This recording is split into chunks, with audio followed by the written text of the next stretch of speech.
Yo, what is up guys, it's K8 here, and today we're going to make the easiest Serum Future Deep House bass ever. It just requires one noise oscillator, so it's really easy. Let me play it for you so you know what we're going to make here.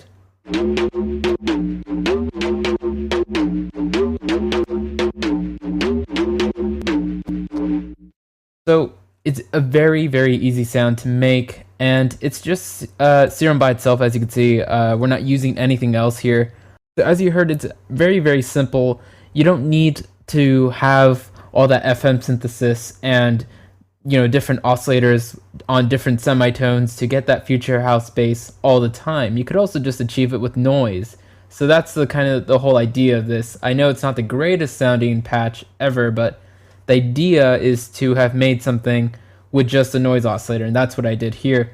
So I'll go ahead and throw up the preset for you guys to go ahead and pause the video, copy it down, and then once you're done with that, we can just make a new one together so I can explain a little bit more in depth of what I did.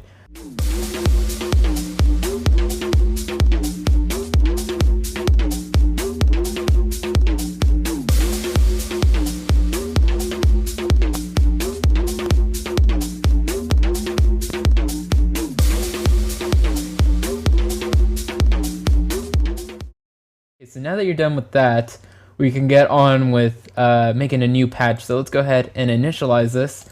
And now let's just hear Serum by itself from an initialized patch, and then we'll start, tweaking this. It shouldn't take long since it's a very simple thing to do.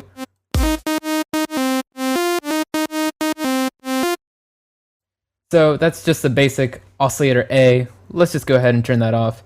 Let's turn on noise, and this actually comes from the organics, and we're going to go for the AC hum 2. And we should already have a good starting point there. And you can always start tweaking the pitch, if you want it to sound a little bit lower or higher, if you want to tune it, all that kind of stuff. If you want to key track it, you can do that as well.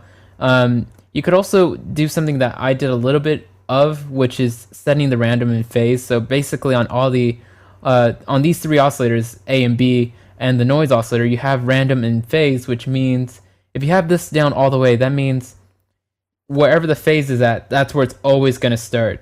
Pretty much I could show you much more easily here. As you can see, the random, it pretty much creates a zone around the phase wherever I decide to put that, and that's where the oscillator will start. So if I have random all the way down, it will just start wherever that little line is. So you can use that to your advantage with this kind of noise oscillator. So we could set the random pretty high and then set phase somewhere in the middle, so actually a little lower. So that way it's not always starting in the same place, making it a little bit more organic. So it just sounds like noise. So let's actually start tweaking everything else to get that noise to sound pretty cool. So let's turn on mono, legato, and let's turn on always, a little bit of portamento time, around 70 or 50 milliseconds. Let's add a little bit of curve to this, and let's go ahead and just, while we're on this page, adjust the pitch bend, so, up and down an octave. So there we go. It doesn't have to be perfect. I might not do pitch bends, but, let's just go ahead and turn on the filter. Let's get the noise oscillator in there. We don't really have to have anything else routed to the filter except this. And let's bring this down a bit. And now let's start tweaking that.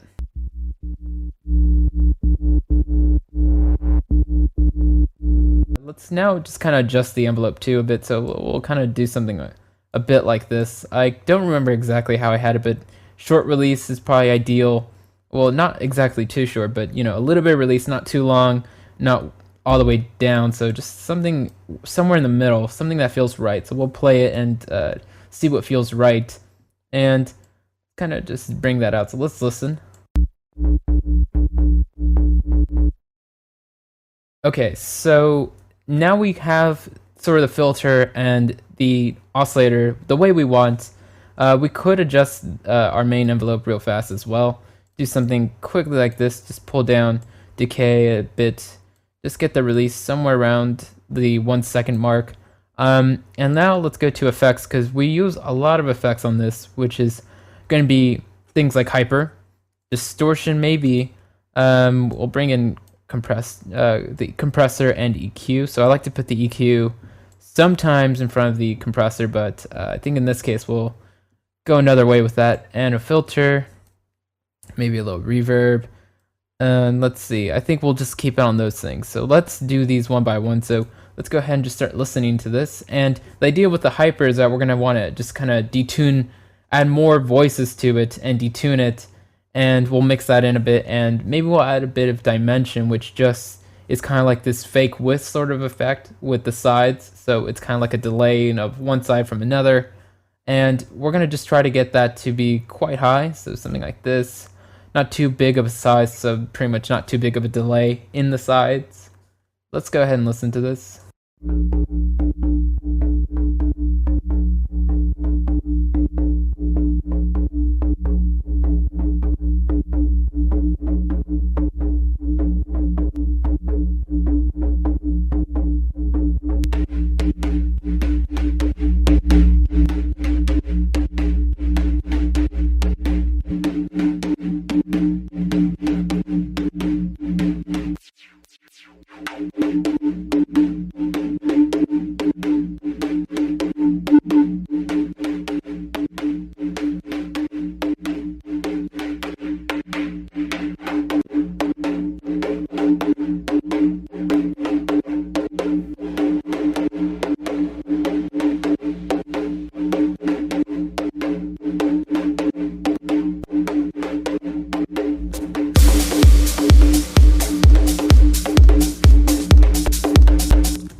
Alright, so with a little bit of effects we've added in, and as you saw, I just quickly went through them.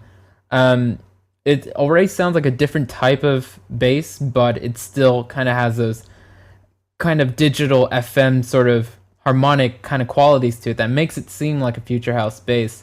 And it's really cool, like, the whole idea of this is to incorporate what you already know about making future house bass lines, you know, the FM synthesis way and the semitones way, and maybe combining that with some noise, because noise can add more of a digital sound to it. So that's everything I wanted to show you guys in this video. I wanted to keep it really simple. I didn't want to show you guys how to make a future house bass line the way that you already know how to do it. I wanted to show you a different way to do it, so that way you can incorporate the two methods together.